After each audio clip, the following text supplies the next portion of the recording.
நம்ம இந்த வாரம் சபைகளுக்கு ஆலோசனையில எதை கொடுத்து பார்க்குறோம்னா, பிள்ளை வளர்ப்பிற்கான ஆலோசனைகள். அந்த புத்தகத்திலேருந்து அதிகாரம் 21. என்ன தலைப்பின் கீழாக பார்க்குறோம்னா, வேலை பிள்ளைகளுக்கு ஓர் பாதுகாப்பு. அந்த தலைப்பின் கீழாக பார்க்குறோம். ஃபர்ஸ்ட்டு நம்மளோட பிள்ளைகளுக்கு நம்ம என்ன கொடுக்கணும்னா, ஒரு பயனுள்ள வேலையை கொடுக்கணும். தேவையில்லாத வேலையை அவங்க செய்கிறதுக்கு நம்ம என்ன பண்ணக்கூடாது, ஊக்குவிக்கக்கூடாது. நல்ல ஒரு யூஸ்ஃபுல்லான வேலை செய்கிறதுக்கு அவங்களுக்கு ஃபர்ஸ்ட் நம்ம என்ன பண்ணணும், பயிற்சி கொடுக்கணும். அதுதான் அவங்களுக்கு ஒரு பலமான பாதுகாப்பு அப்படின்னு சொல்கிறாங்க. அடுத்து பிள்ளைங்க எப்போதுமே சோம்பலாக இருக்கிறதுக்கு நம்ம விடக்கூடாது. அவங்களோட வேலையை நம்ம எடுத்து செய்யக்கூடாது. முடிஞ்ச அளவுக்கு அவங்களால என்னென்ன வேலை செய்ய முடியுமோ அதை அவங்களுக்கு தான் ட்ரைன் அப் பண்ணுறதுக்கு நம்ம பழக்கம் பண்ணணும். சப்போஸ் நம்ம விட்டுட்டோம்னா அவங்க என்ன பண்ணுவாங்கன்னா, ட்ரீம்ஸ் பண்ணுவாங்க. கனவு கனவு கண்டுக்கிட்டே உட்காந்துருப்பாங்க. இல்லைன்னா நம்ம ஏன் இப்படி இருக்கோம், நம்ம லைஃப் ஏன் இப்படி இருக்கு அப்படின்னு ஒரு நெகட்டிவ் திங்கிங்கில் போயிடுவாங்க. அதையும் தாண்டி என்ன இருக்குன்னா, தவறான பழக்கங்கள். அவங்கள தனிமையில விட்டா ஒரு வேலை செய்யாம இருந்தா நமக்கு என்னென்ன தோணும், எல்லா கெட்ட காரியமும் தோணும். அதுமாரி கெட்ட விஷயங்கள் அதிகமா மைண்ட்ல ஏறும். ஸோ அதெல்லாம் அவாய்ட் பண்றதுக்கு நம்ம என்ன குடுக்கணும்னா பிள்ளைங்களுக்கு, அவங்கள எப்போதுமே மைண்ட நம்ம ஆக்டிவா வச்சுக்கிறதுக்கு, அவங்களுக்கு எப்போதுமே நம்ம ஏதோ ஒரு வேலைய குடுத்து அவங்கள நம்ம ஊக்குவிச்சுக்கிட்டே இருக்கணும் அப்படின்னு சொல்றாங்க. அதேமாரி தொடர்ந்து இந்த வேலையெல்லாம் யார்கிட்ட இருக்குன்னு பெற்றோர்கள் கிட்ட தான் இருக்கு. பெற்றோர்கள் தான் இத பொறுப்பா செய்யணும். ஆசிரியர்களோ, இல்ல வெளியாளோ தொடர்ந்து பிள்ளைங்க யார்கிட்ட அதிக அரவணைப்புல இருக்குன்னா, நம்ம கிட்ட தான் இருப்பாங்க. ஸோ நம்ப தான் இதுக்கு பொறுப்பாளின்னு தேவன் சொல்றாரு. இத நம்ம எப்படின்னா, நம்ப உலக தாய்மார்களாட்டம், தந்தைமார்களாட்டம் நம்ம போய் செய்ய முடியாது. இதற்கான ஞானத்தையும் நம்ம யார் பாதத்துல வச்சு கேட்கணும்னா, தேவனிடம் தான் கேட்கணும். கடவுளை என் பிள்ளைங்கள நான் சரியான வழியில நடத்துறதுக்கு அனுதினமும் எங்களுக்கு உதவி செய்யுங்க அப்படின்னு சொல்லி ஒவ்வொரு நாளும் ஜெபத்துல வச்சு பிள்ளைகளை எப்படி கொண்டு போகணுங்கிற இதை கடவுள்கிட்ட தான் நம்ம கேட்டு வாங்கணுங்கிறாங்க.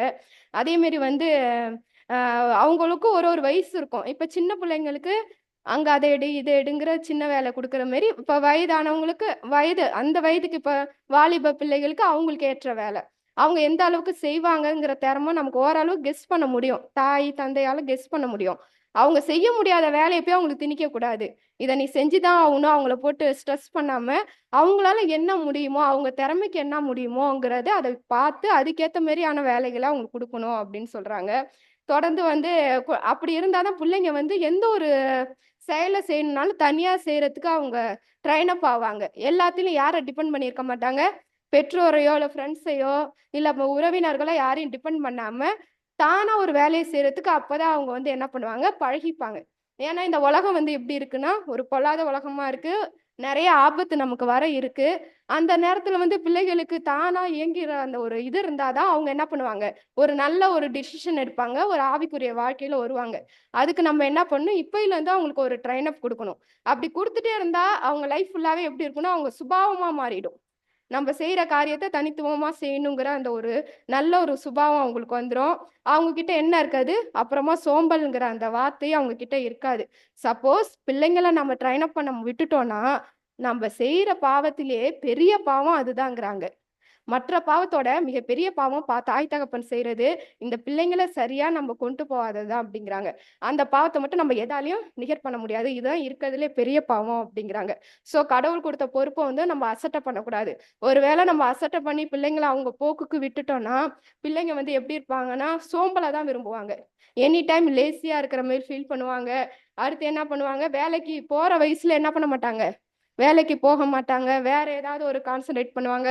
பார்த்தா தெருவுல போய் நிப்பாங்க. எங்க தேவையில்லாத இடத்துல தான் அங்க போய் நிப்பாங்க. ஸோ அதுக்கு தான் போறதுக்கு முன்னாடி நம்ம என்ன பண்ணணும், ஸ்டார்ட்டிங்லயே பிள்ளைங்கள நம்மள கடவுளோட பாதையில நம்ம வழிநடத்தி கொண்டு வரணும் அப்படிங்கிறாங்க. அடுத்து அவங்களுக்கு தவறான கல்வி. தவறான கல்வின்னா அவங்கள கேட்கிற விஷயங்களும் சரி, பார்க்குற விஷயங்களும் சரி, தவறான ஒரு பாதைக்கு போறதுக்கான வழிவாசல அவங்களுக்கு ஏற்படுத்தும். அதோட மெயினா யார் கூடவே வருவா அந்த பையனோட? ஒருவேளை சோம்பல்லே இருக்கிற பையன் கூட கண்டிப்பா சாத்தான் தான் வருவான். அவன் சும்மா இருக்க மாட்டான். கண்டிப்பா சோதனைய வப்பான். சோதனைங்கிறது ஒரு விதையாட்டம் போடுவான் அவங்க கிட்ட ஸ்டார்ட்டிங்ல. அந்த விதை அப்படியே வளர்ந்து வளர்ந்து அது அறுவடை அவங்களுக்கு என்னவா மாறும்னா, கண்டிப்பா மரணத்த தான் கொண்டு போய் விடுங்குவாங்க. அந்த ஸ்டேஜ் வரைக்கும் நம்ம போறதுக்கு நம்ப அலோவ் பண்ணாம, ஆரம்பத்துலேருந்தே நம்ம என்ன பண்ணணும், பிள்ளைங்கள கரெக்ட்டான ஒரு வேக்கு கொண்டு வரணும் அப்படிங்கிறாங்க. ஏன்னா, இது நம்மளோட குடும்பம் ஒரு ஆசாரிப்பு கூடாரம். அந்த ஆசாரிப்பு கூடாரத்துலேருந்து வெளில போற குழந்தைங்க இந்த உலகத்துக்கு எப்படி இருக்கணும்னா, ஒரு வெளிச்சம் போல இருக்கணும். அந்த வெளிச்சத்த நம்ப தான் கரெக்ட்டா கொண்டு போணும். ஒரு வேள விட்டுட்டோம்னா, அது பின்னாடி அத சொல்லவே முடியாது நம்மளால. ரொம்ப ஏன்னா சாத்தான் எப்ப யார வஞ்சிக்கலான்னு வகை தேடி சுத்தி திரியிறாங்கிறாங்க. அப்படிப்பட்ட சூழ்நிலை நம்ம இருக்கிறப்ப, பிள்ளைகள நம்ப கொஞ்சம் பார்த்து வளர்க்கறது பெற்றோர்கிட்ட ஒரு தலையாய கடமையா இருக்கு. ஏன்னா நம்ப கிறிஸ்துவோட விலையேற பெற்ற ரத்தத்தால் அந்த குழந்தைங்கள நம்ம கையில வாங்கியிருக்கோம். அப்படிப்பட்ட பொக்கிஷமான குழந்தைங்க நம்ம ஒவ்வொருவரும் வச்சிருக்கோம். அத நம்ம மனதில் கொண்டு நம்ம என்ன பண்ணணும், அந்த குழந்தைங்கள சரியான வழிக்கு பயிற்சி பண்ணுவோம். தேவன் தந்த இந்த செய்திக்காக தேவனுக்கு நன்றி.